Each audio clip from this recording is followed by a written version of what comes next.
The Great Hall of the Citadel was the most beautiful place in the known galaxy. It was made of glass and light, floating in the peaceful space between stars. Thousands of alien species gathered there to talk, trade, and keep the peace. For 1,000 years, they had solved every problem with words. They believed that violence was a primitive thing, a sickness that only uncivilized creatures suffered from. They called themselves the Enlightened. But today, the air in the Great Hall was cold. The representatives of the Human Defense Force walked down the long center aisle.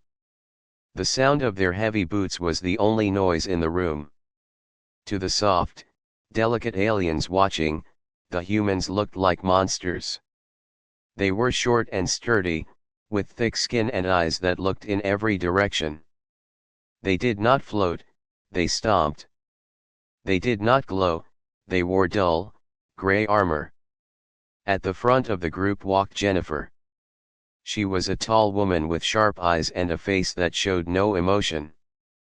Behind her was Tom, a big man with scars on his hands. He carried a heavy metal case. The aliens shrank back in their seats as the humans passed. They whispered to each other in fear. At the end of the hall sat the High Council.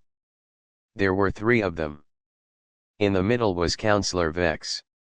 He was a tall, thin creature with long, shaking tentacles and skin that changed color with his mood. Right now, he was a pale green, which showed his disgust. To his left was a small, furry creature named Scylla, and to his right was a being made entirely of crystal named Kale. They looked down at the humans like insects. Jennifer stepped up to the speaking platform. She did not bow. She placed her hands on the rail and looked straight at Counselor Vex. Tom stood behind her, placing the metal case on the floor with a loud thud that made the nearest alien jump. "Humans," Vex said. His voice sounded like wind blowing through a tunnel. "You have been summoned to answer for your aggression. You have been accused of threatening the Forlax trade fleet with weapons of war. This is a violation of the Peace of Ages. How do you plead?" Jennifer took a breath. "We do not plead, Counselor. We report.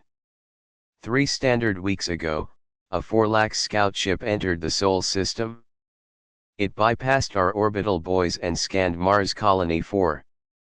When our patrol ships approached, the Forlax fired on them without warning. We destroyed the scout ship, but we found something in its data core." Jennifer nodded to Tom. Tom opened the metal case. He pulled out a clear crystal tablet and pressed a button. A hologram appeared in the air above the council's heads. It showed a star map. Red dots were appearing all along the edge of human space. There were hundreds of them. "The Forlax are not traitors," Jennifer said, her voice hard and clear. "This is a migration path. A hive fleet. They are planet eaters. They strip worlds of all resources, organic and mineral. If they cross our border, they will not just take our ore, they will eat our people. We have tracked their movement. They are heading straight for the Citadel's outer rim, but they will hit Earth first. We are requesting permission to launch a preemptive strike to cripple their forward vanguard before they reach our home." The room went silent. Then, a low sound started. It was the sound of laughter. Crystal Kale chimed like a bell, and Scylla made a high-pitched clicking noise. Counselor Vex turned a deep shade of purple, which meant he was amused. He waved a tentacle dismissively at the hologram. "Planet Eaters?" Vex asked, laughing. "Human, your species is famous for its paranoia. We have met the Forlax. They are a gentle race of travelers. They eat space dust and gas giants. They have no teeth, no claws. They are floating gas bags. Why would they want to eat your hairy, ugly bodies?" Jennifer didn't blink. Because our analysis of their trajectory shows they are moving toward populated agricultural worlds. We have intercepted their transmission codes. They are not talking about gas. They are talking about biomass. Enough! Vex shouted, suddenly turning a harsh red. We know the truth. You are Deathworlders. You come from a planet where life tries to kill you every day. You are obsessed with death. You just want an excuse to turn your weapons on someone. You want to spill blood because it is in your nature. Tom stepped forward, his face red with anger. It's not about blood. It's about survival. My family is on Mars. If that fleet gets through, they are dead. Silence, beast. Vex hissed.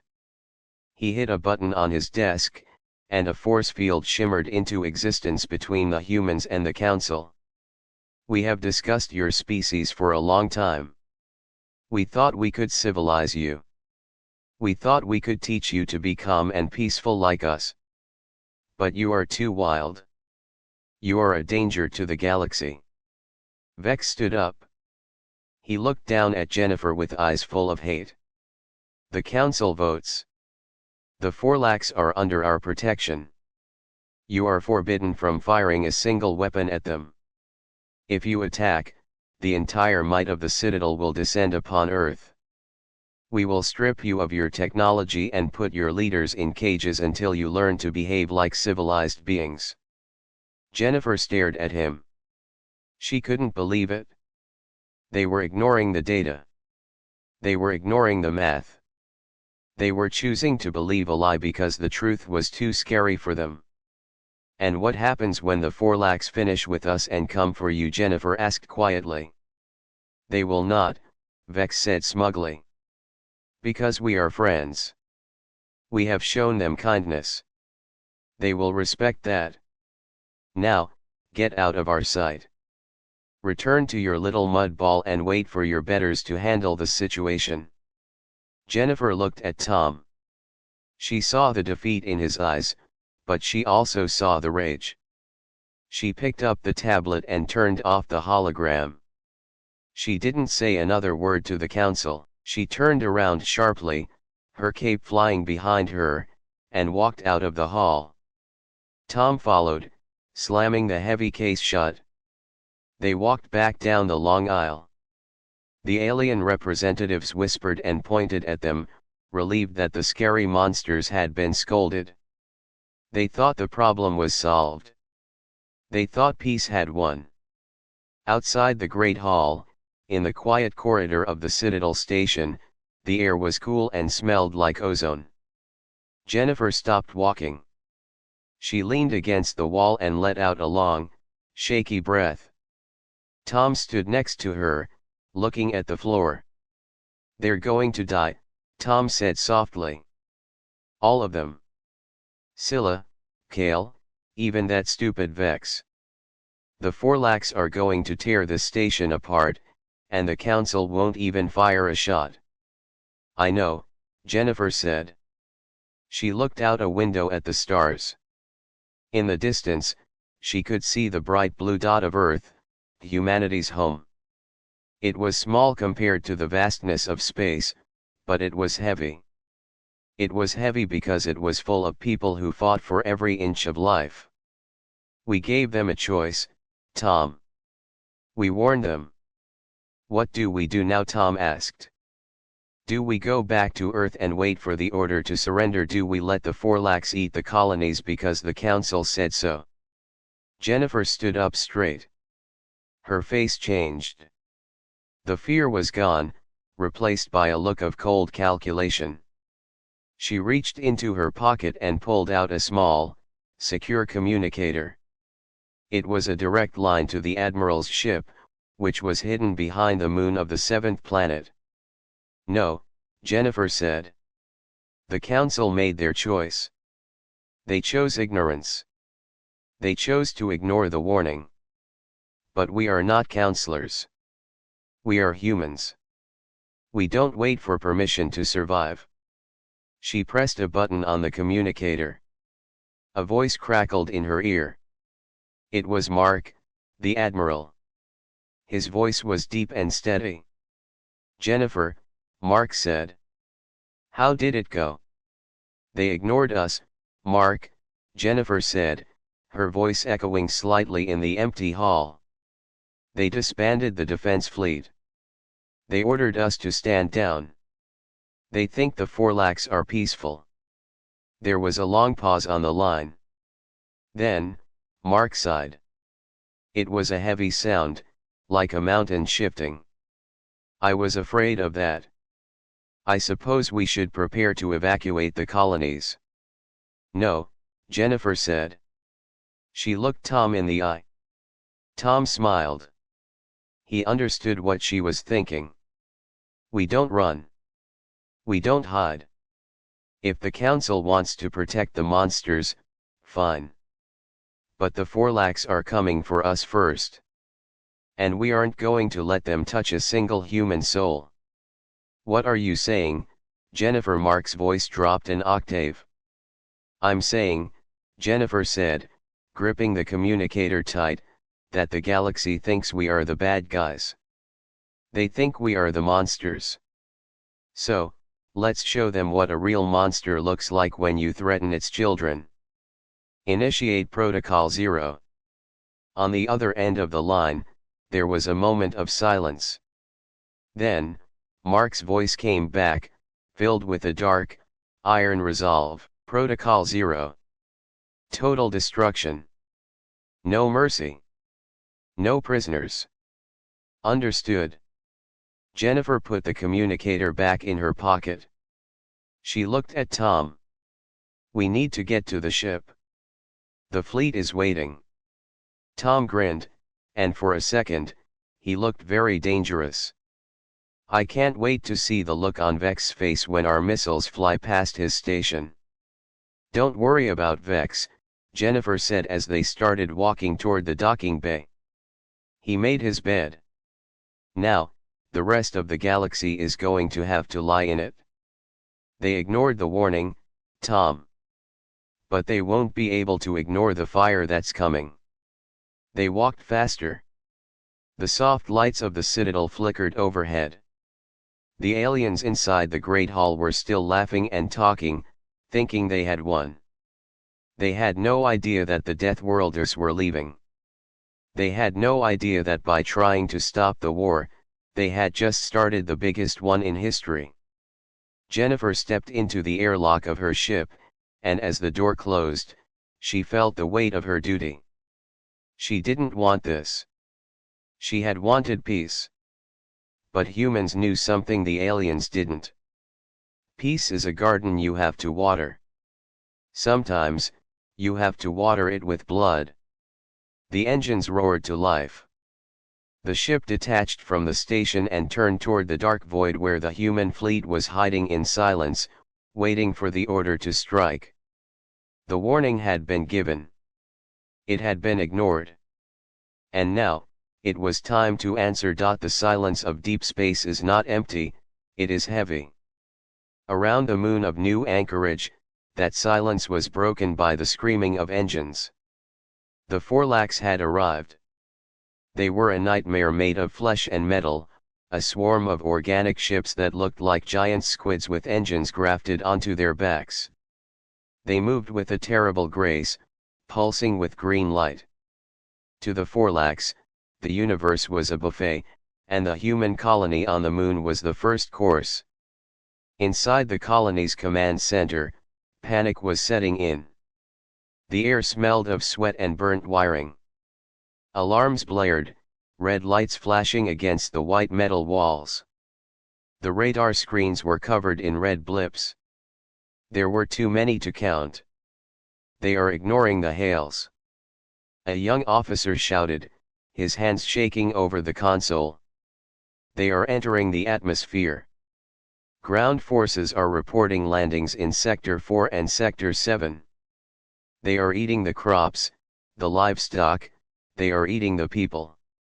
The governor of the colony, a man named Clark, stood frozen in the middle of the room. He was waiting for the Citadel ships to appear. The Council had promised protection.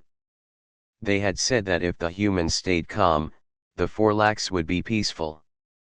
But the sky outside the thick glass windows was not peaceful. It was burning.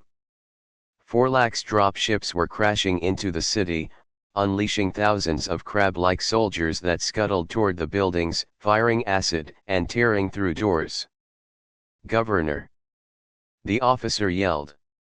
"We have to launch the defense drones. The Citadel isn't coming." Clark's face was pale. "We can't," he whispered. "The Council's order. If we fire, they will declare war on us. We have to hold. We have to show them we can be peaceful." A massive explosion rocked the station. The lights flickered and died for a second before coming back on. The screen showed a live feed from the city.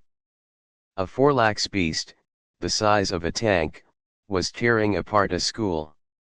The soldiers were trying to fight back with small guns, but their bullets just bounced off the creature's thick hide. "Look at them!" the officer screamed, tears in his eyes. "They aren't traitors. They are monsters. Governor, please." Clark looked at the screen, then at the terrified people in the room. He realized the truth too late. The peace was a lie. The diplomacy was a trap. He closed his eyes and lowered his head. "May God have mercy on our souls," he whispered. "Launch the drones. Fire everything." But it was too little, too late. The colony's small defenses were overwhelmed. The Forlax swarmed over the base like ants on a dropped crumb. The screams of the dying were the only sound on the comms channel. High above the moon, hiding in the magnetic shadow of a gas giant, the human fleet waited. They were not the sleek, silver ships of the Citadel. They were ugly, blocky, and painted dark gray to blend into the void. They were bristling with guns, missiles, and launch bays. This was the 7th Battle Group, led by Admiral Mark. On the bridge of the flagship, the Iron Vengeance, the mood was quiet. It was not the panic of the colony. It was the calm of a predator about to pounce. Mark stood in front of the main viewport, his hands clasped behind his back. He watched the tactical map. The red dots of the Forlax fleet were swarming new anchorage. "Sir," a communications officer said. "We are picking up a transmission from the Citadel Council. It is on all channels. They are ordering us to stand down. They say the Forlax are just misunderstood and that we are provoking them." Mark let out a short, cold laugh. "Misunderstood," he repeated. "Turn it off. I don't want to hear it." "Sir, if we ignore the council, we are rebels," the officer said nervously. "They will sanction us. They might send the peacekeepers after us." Mark turned around. He looked at the young officer, then at the rest of the bridge crew. They were all looking at him, waiting for the order. Their eyes were hard. They knew what was happening on the moon below. They all had family down there, or friends, or just fellow humans. "Let them send peacekeepers," Mark said, his voice booming through the room. "Let the Citadel come after us. But today, we are not soldiers of the Council. We are humans. And humans do not let monsters eat our children." He took a deep breath. "David, are you ready?" In the hangar bay of the Iron Vengeance, Commander David sat in the cockpit of his fighter ship. It was a heavily modified craft, named the Sledgehammer. It was loaded with enough explosives to level a small mountain. David was a big man with a shaved head and a tattoo of a skull on his neck. He loved to fly, and he loved to fight. He had been sitting in this cockpit for 6 hours, waiting for the word. "This is Sledgehammer," David said into his radio. His voice was calm, almost bored. I am ready to break things. Good, Mark's voice came through the headset. Execute Protocol 0. Leave nothing alive. Show them what happens when you ignore a warning. David grinned. It was a scary sight. You got it, Admiral. In the blink of an eye, the trap was sprung. The human fleet dropped its camouflage. Engines flared to life, propelling the massive steel beasts out of the gas giant's shadow. They did not move in the graceful, flowing patterns of the Citadel ships. They moved in a sharp, aggressive spearhead, straight toward the Forlax swarm. On the bridge of a Forlax hive ship, the creatures chattered in confusion. Their sensors had not detected the humans until it was too late. To them, the humans were weak, soft prey. They expected the humans to flee or to beg for mercy. They did not expect a wall of steel coming at them at full speed. Target locked, the tactical computer on the Iron Vengeance announced. Fire, Mark said. The space between the fleets lit up. It was not the polite exchange of warning shots the Citadel used. It was a thunderstorm of destruction. Railguns fired slugs the size of cars at near light speed. Missiles streaked out like angry hornets, seeking the heat of the organic Forlax ships. The Forlax ships didn't have shields like the humans. They had thick, armored skin, but it was no match for human weaponry. A railgun slug punched through the lead Forlax cruiser, exiting the other side and tearing a hole the size of a football field. The ship groaned, shuddered, and exploded in a cloud of green gas and fire. David was the first to reach the enemy lines. He didn't dodge, he flew right through the debris. His ship's gun spat red plasma, cutting a Forlax fighter in half. Come on! He shouted over the radio. Is that all you have? My grandmother hits harder than that. He flipped his ship upside down to avoid a stream of acid, then launched a volley of rockets directly into the belly of a larger troop carrier. The explosion was brilliant, lighting up the dark side of the moon. Down on the surface of New Anchorage, the fighting was desperate. The colonial soldiers were running out of ammo. They were barricaded inside the main command building, holding the doors against the crushing strength of the Forlax crabs. The governor was dead, killed in the first wave. Just as the creatures began to break through the main doors, the sky turned from black to fire. Human drop ships, launched from the fleet above, came screaming out of the clouds. They didn't land gently, they crashed right into the middle of the Forlax army, the impact killing dozens of the aliens instantly. The ramps of the dropships lowered, and heavy battle mechs walked out. These were huge suits of armor, piloted by the best human soldiers. They carried rotary cannons that spun so fast they sounded like buzzing saws. Clear the area! The lead mech pilot yelled over the loudspeakers. The cannons opened up, shredding the Forlax soldiers. The aliens screamed, a high-pitched sound of pain and shock.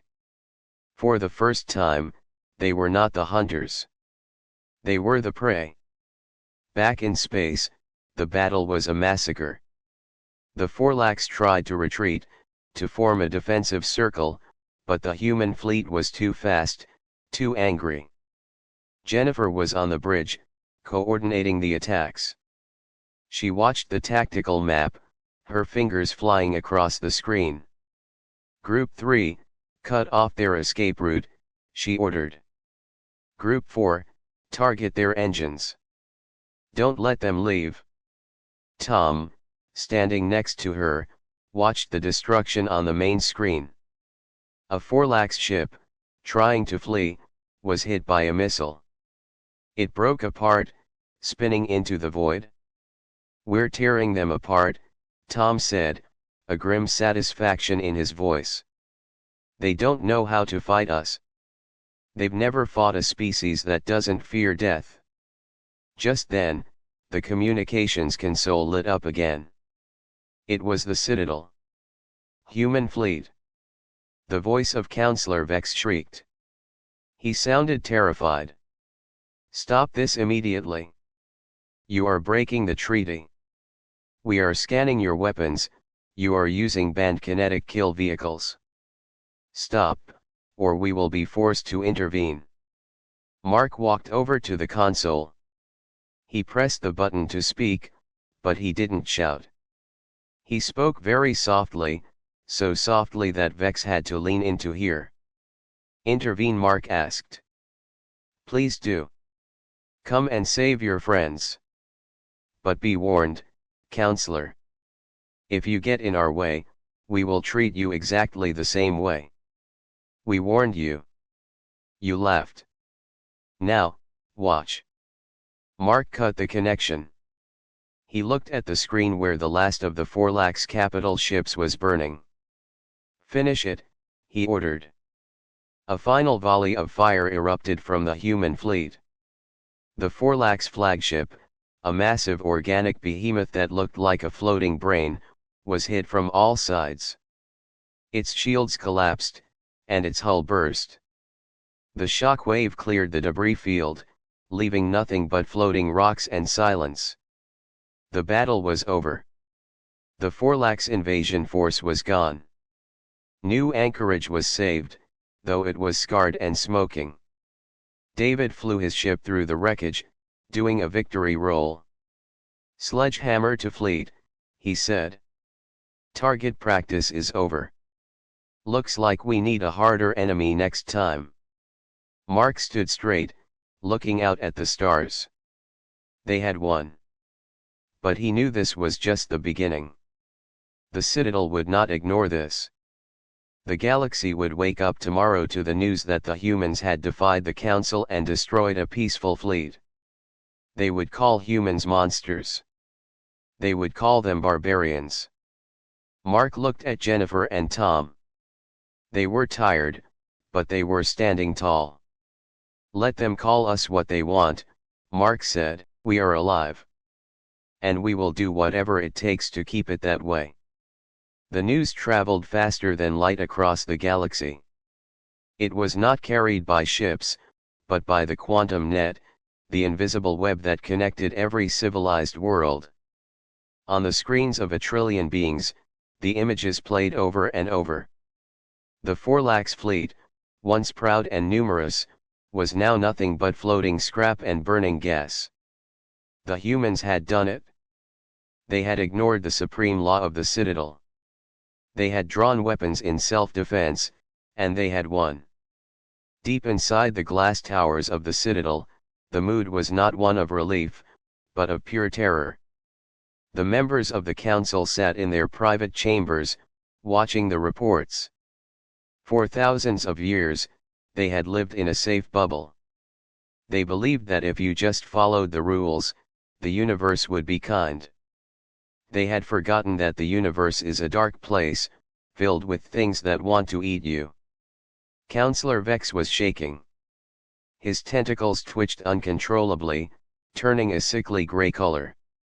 He watched the video feed of the human ship, the Iron Vengeance, destroying the Forlax flagship. It was brutal. It was messy. It was everything the Citadel hated. They are animals, Vex whispered to Scylla and Kale, who were huddled in the corner of the room. They are dangerous animals.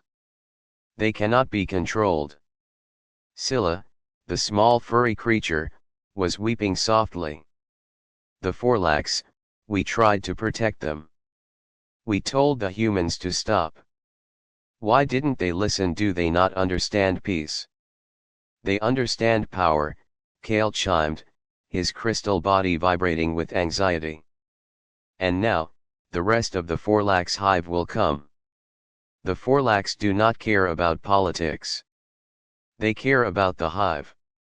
When the humans destroyed that fleet, they did not just kill soldiers. They poked a hornet's nest. As if on cue, a loud alarm began to blare throughout the Citadel station. It was a sound that had not been heard for centuries, the invasion alert. The lights in the room turned from soft blue to flashing red. A terrified messenger ran into the room. He was a bird-like alien with feathers standing up on his head. "Counselors," he squawked. "Long-range sensors. It is terrible. The Forlax are moving. They are not running away. They are mobilizing the Great Swarm." Vex floated over to the main window. He looked out into the deep darkness of space. Far away, where the stars looked small, a new darkness was growing.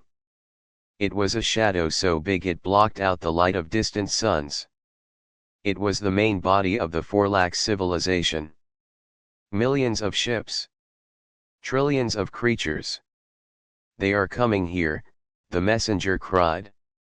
"They bypassed the human colonies. They are heading straight for the Citadel. They are angry." The council realized their mistake too late. They had stripped the humans of their right to fight, hoping to teach them a lesson. But by doing so, they had removed the only shield the galaxy had. The humans were the only ones tough enough to fight the Forlax, and the council had just told them to go away. "We must surrender," Scylla screamed. "Maybe if we give them what they want, they will eat the outer worlds and leave us alone." Vex turned on her. "Surrender. They are harvesters. They do not want money or land. They want biomass. They want to eat us. We have to fight. But we have no weapons." Kale chimed sadly. "We disbanded the fleets generations ago. We have nothing but police ships with stun guns. We cannot fight the Great Swarm." Vex looked at the screen, where the human fleet was drifting near the ruined moon of New Anchorage. An idea formed in his mind. It was a desperate, humiliating idea. But it was the only chance. "Open a channel," Vex ordered. "Connect me to the human admiral." Mark. Back on the bridge of the Iron Vengeance, the mood was busy but calm. The crew was cleaning up the battle damage. Tom was fixing a broken panel on the wall, whistling a happy tune. Jennifer was looking at maps, planning the next move. David was in the mess hall, probably bragging about his flying skills to anyone who would listen. The communication screen flashed. It was a priority signal from the Citadel. Mark walked over and pressed the button. The face of Counselor Vex appeared. He looked pale and scared. "Admiral Mark," Vex began, his voice shaking. "You have committed a great crime. You have destroyed a protected fleet. But we are willing to overlook this. If you help us." Mark raised an eyebrow. He crossed his arms over his chest. "Overlook it? You called us monsters. You told us to stand down and die. Why should we help you?" "Because the Great Swarm is here," Vex said. A picture appeared next to his face, showing the massive cloud of Forlax ships approaching the Citadel. "They are coming for us. We have no defenses. We cannot fight them. Please, Admiral. You have the weapons. You have the skills. Save us." The bridge crew stopped working. They all looked at the screen. They could hear the fear in the alien's voice. They remembered how the council had laughed at them just days ago. Tom walked up to the screen, wiping grease off his hands. "Let me get this straight," Tom said. "You took away our guns. You told us we were bad for wanting to protect ourselves. And now that the wolf is at your door, you want the big bad humans to come save you." Vex looked down.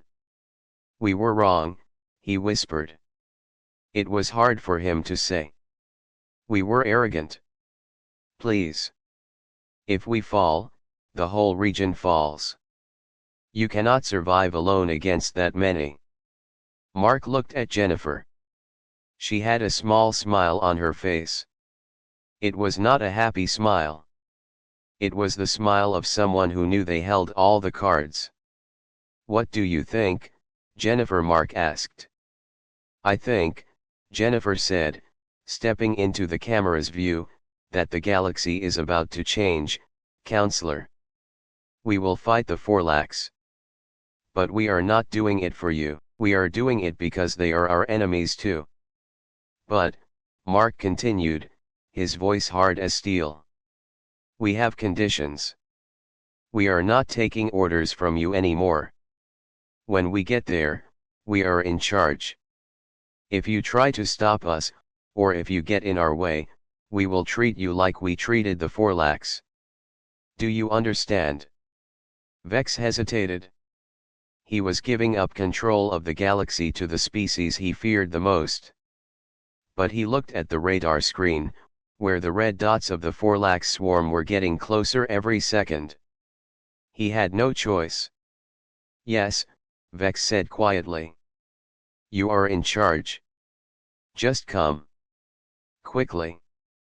Mark cut the connection. The screen went black. He turned to his crew. You heard the alien. Set a course for the Citadel. Maximum speed. Helm, engaged. The pilot shouted. The human fleet turned as one.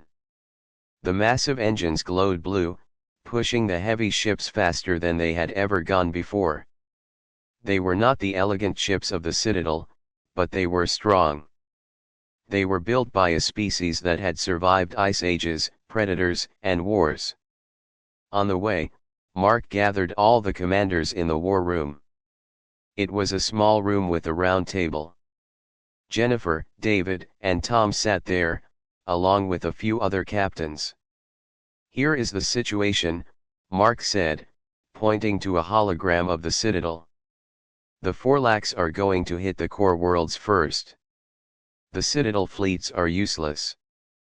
They are trying to negotiate, but the Forlax aren't answering calls. David cracked his knuckles. So, we fly in, guns blazing, and clean house. It's not that simple, Jennifer said. The Citadel is full of civilians. Billions of them. If we just start shooting everywhere, we could kill more aliens than the Forlax will. We need to be precise. We need to hit the Forlax hard and fast, before they can land on the planets. Tom nodded. I've been working on some new torpedoes. Big ones. Not for ships, but for the hive mothers. The big ones in the center of the swarm. Can you make enough of them? Mark asked. I can use the scrap from the battle we just won, Tom said. Give me 12 hours. You have 6, Mark said. He looked around the table. This is it, people. The galaxy thinks we are monsters. They think we are uncivilized. Today, we show them the truth. We are the only thing standing between them and total extinction. And when we win, they will never look at us the same way again. The fleet jumped into hyperspace. The stars stretched into lines of light. The silence of the ship was filled with the hum of the engines and the focus of the crew. They were going to war, not for the praise of the council, not for money, but for the right to exist. Meanwhile, at the Citadel, chaos was taking over. The Forlax vanguard had arrived. Smaller ships began to bombard the outer stations. The Citadel police ships fired their tiny weapons, but the lasers just bounced off the Forlax armor. The aliens on the stations were panicking, running to the escape pods, but there weren't enough pods. On the surface of the Citadel's garden worlds, the sky turned dark with Forlax drop ships. The gentle aliens looked up in horror. They had never seen fire falling from the sky. They had never known real fear. They huddled in their crystal towers and their floating cities, praying to gods of peace that the humans would come. In the center of the council chamber, Vex watched the destruction on the main screen. A Forlax ship was crashing into the outer shield. The shield flickered and died. "Where are they?" Vex whispered. "Where are the humans?" Just then, a bright blue flash erupted in the upper atmosphere. The Iron Vengeance and the human fleet dropped out of hyperspace right in the middle of the Forlax formation. They didn't wait to aim. They didn't send a greeting. They simply fired. The sky lit up with explosions. The Forlax ships, busy attacking the planet, were caught completely by surprise. Human fighters swarmed out of the larger ships like angry bees. David led the charge, his sledgehammer diving straight toward a Forlax carrier that was preparing to release its ground troops. "Eat this!" David yelled, pressing the fire button. His rocket slammed into the carrier, blowing it apart before it could reach the ground. Down below, the alien citizens of the Citadel looked up. They saw the ugly, dark gray ships fighting the terrifying organic monsters. For the first time in their history, they did not see the humans as barbarians. They saw them as angels of death, come to save them from the dark. Mark stood on the bridge, watching the chaos. "This is Admiral Mark of the Human Defense Force," he broadcasted on every open channel, Citadel and Forlax alike. "This sector is under human protection. Leave now, or be destroyed." The Forlax swarm screeched back, a sound of psychic rage. They did not leave. They turned their attention away from the helpless planets and focused entirely on the human fleet. The true battle was about to begin, and Mark knew this would be the hardest fight of his life. But looking at his crew, he saw no fear. He only saw determination. The humans were home in the fire. The galaxy had ignored their warning, but now, the galaxy would watch them fight. The space around the Citadel turned into a storm of fire and steel. The Forlax Great Swarm was not like the small fleet the humans had fought before.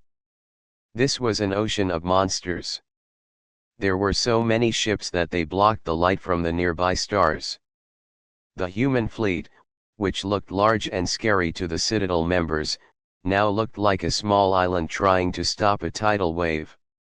On the bridge of the Iron Vengeance, the lights flickered as the ship took a hit. The shields glowed bright red and faded. "Shields are down to 40%. The tactical officer shouted, his knuckles white as he gripped his console. "They are surrounding us. There are too many of them." Admiral Mark stood firm, gripping the railing so hard his metal gloves creaked. He looked at the main screen. It was a wall of green, pulsing alien flesh. The Forlax were not shooting lasers, they were spitting acid and launching huge spikes that could pierce through a ship's hull like it was paper. "Don't focus on the numbers," Mark yelled, his voice cutting through the noise of the alarms. "Focus on the target." "Tom, are those torpedoes ready?" In the engineering bay, deep inside the ship, Tom was sweating. Sparks flew around him as he welded the last connection on a massive, black torpedo. It was crude and ugly, made from parts of the Forlax ships they had destroyed earlier, mixed with human explosive technology. "Done," Tom shouted into his communicator. "But Admiral, these things are unstable. If we fire them too close, we might blow ourselves up too." "We don't have a choice, Tom," Mark said. "Launch them now. Aim for the center of the swarm. Find the biggest ship out there." "Aye, Captain." Launching. The bottom of the Iron Vengeance opened up. 3 massive black torpedoes shot out into the darkness. They moved slowly at first, then their engines roared to life, leaving trails of black smoke. They flew straight toward the thickest part of the Forlax formation. The Forlax ships saw the torpedoes coming. They tried to swat them away with their acid guns, but Tom had designed these torpedoes with thick armor. They took the hits and kept flying. They slammed into the side of a colossal Forlax hive mother. This ship was the size of a small moon, the brain of the entire swarm. The explosion was silent in space, but the light was blinding. A sphere of white fire expanded, consuming the Forlax ship. The alien hull couldn't handle the force. It cracked, then shattered. The ship broke into a million pieces. The shock wave pushed the human ships back, but it destroyed thousands of smaller Forlax fighters nearby. Direct hit. Jennifer shouted from her station. She was monitoring the alien communications. The hive mother is destroyed. The Forlax are confused. Their psychic link is broken. For a moment, the Forlax swarm stopped moving. They were connected by a single mind, and without the leader, they were disoriented. But the victory was short-lived. From the depths of the remaining swarm, a new signal emerged. It wasn't confusion, it was hunger. They are evolving, Jennifer said, her face paling. They are bypassing the dead leader.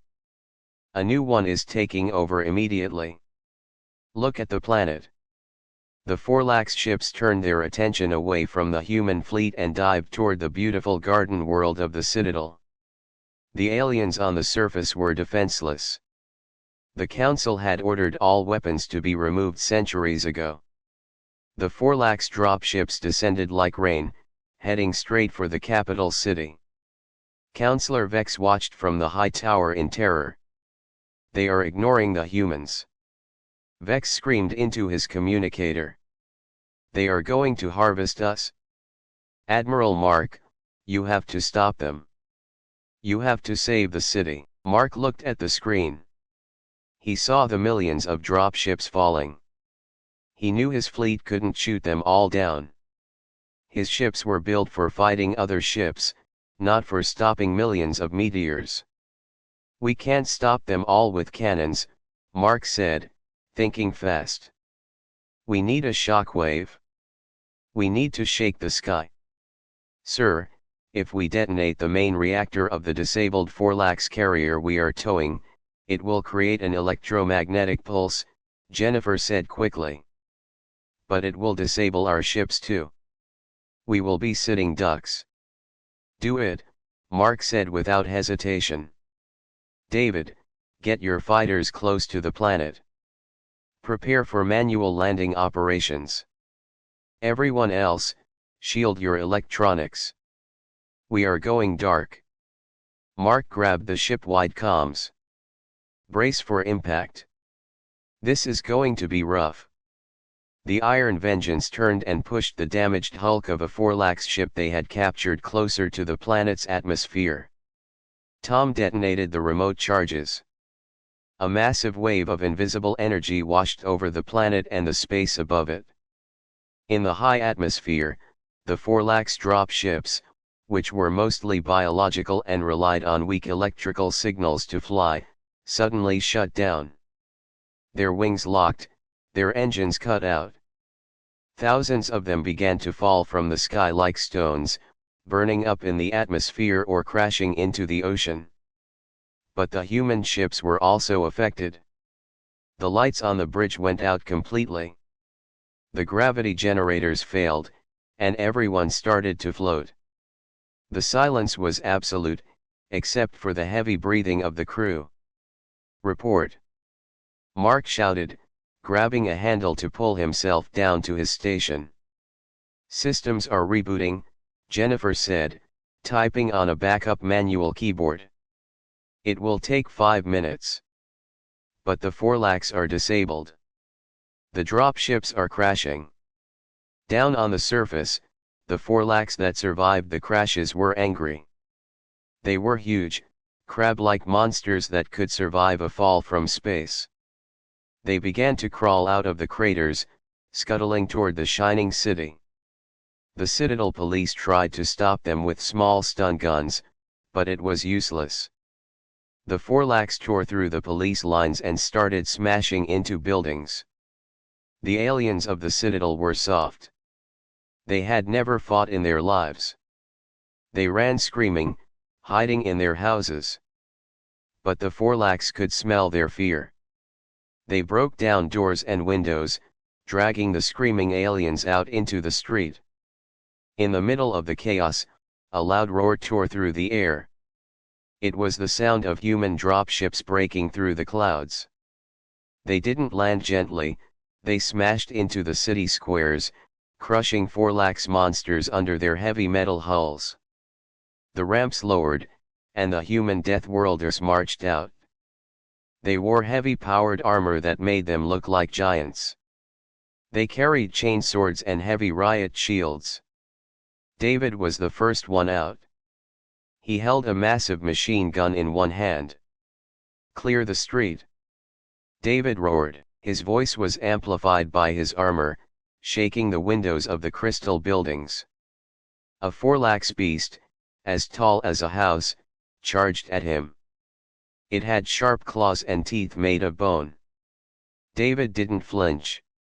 He held his ground and fired the machine gun. The bullets tore into the creature's face, blowing chunks of green flesh away. The beast kept coming, blinded by rage, but a marine next to David stepped forward with a rocket launcher and blew the creature's legs off.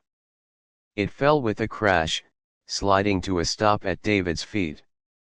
The aliens of the Citadel watched from behind the ruins of their walls. They had never seen fighting like this. The humans didn't run. They didn't panic. When a human was hurt, they didn't cry. They just got angry. One human soldier had his arm cut by a Forlax claw. He didn't fall. He just used his other arm to stab the monster in the eye with a combat knife, then kept moving to the next target. They are protecting us," Counselor Vex whispered, watching from a balcony high above. He saw a human soldier pick up a small, furry alien child and run it to safety, while firing a pistol over his shoulder with the other hand. "They are risking their lives for us." Jennifer stood on the bridge of the Iron Vengeance, watching the ground battle via drone cameras. The systems were coming back online. "Admiral," she said. "The Forlax on the ground are falling back. They are realizing that the humans are too dangerous to fight on the ground. But the space fleet is regrouping. The EMP didn't kill the big ships in orbit. They are angry." Mark looked at the tactical map. The Forlax space fleet was turning red again. They were focusing all their fire on the human ships that were drifting helplessly in space while their systems rebooted. "They are trying to crush us while we are weak," Mark said. "Tom, get the engines back now. I need thrust." "I'm trying." Tom yelled over the comms from engineering. "The bypass is holding. Give me 1 minute." "We don't have 1 minute." Mark watched as a Forlax beam weapon sliced through one of the human destroyers. The ship broke in half, the crew spilling out into the vacuum. Mark clenched his fist. "We need to show them total destruction. We need to show them that if they hurt us, we will hurt them back 1,000 times worse." Mark looked at the star map. The Forlax were coming from a specific direction. They were guarding their approach vector. "Jennifer, target their fuel reserves. The big ships don't carry fuel, they tow it behind them in organic bladders. If we pop those bladders, they won't be able to go home." "But those bladders are right in the middle of their formation," Jennifer said. "It's a suicide run." "Then we run it," Mark said. "All ships, form the spear of humanity. Ignore the enemy ships. Aim for the fuel bladders. Ramming speed if you have to." The human ships, even with damaged systems, began to move. They formed a sharp point, heading straight for the heart of the enemy formation. The Forlax fired everything they had, but the human ships kept coming. They took hits to their front armor, they lost shields, but they didn't stop. The lead ship, a heavy cruiser named the Bulwark, took too much damage. Its engine exploded, but the momentum carried the wreckage forward. It crashed into the cluster of green, glowing fuel bladders. The explosion was the biggest yet. It wasn't just fire, it was volatile Forlax fuel. It ignited in a chain reaction that spread from ship to ship.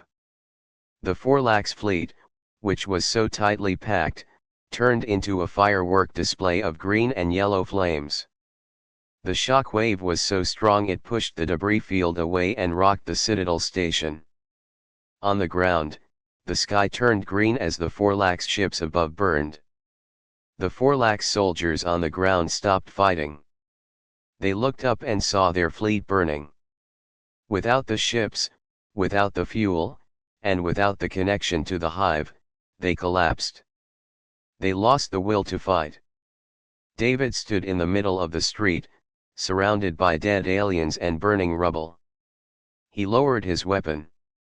He looked around at the strange, beautiful city that was now scarred by war. The alien citizens were slowly coming out of their hiding places. They looked at the human soldiers with a mix of fear and awe. David took off his helmet. He was sweating, bleeding from a cut on his forehead, and he was smiling. "Well," he said to the trembling crowd. "Looks like you guys owe us one." In space, Mark watched the destruction of the Forlax main force. There were still enemy ships left, but they were fleeing. They were running away as fast as they could, leaving the slower ships behind. "It's over," Jennifer said softly. "We won." Mark let out a breath he felt like he had been holding for days. "No," he said, looking at the ruined planet and the broken fleet. "It's not over. We survived. But the galaxy is changed forever." They ignored the warning, Jennifer. They ignored us until they were drowning. Now, they know who we are. The Iron Vengeance floated in the silence, surrounded by the wreckage of the enemy. The humans had done the impossible. They had saved the people who hated them. But Mark knew that gratitude fades quickly. Power remains. And the humans had just proven they were the most powerful force in the galaxy.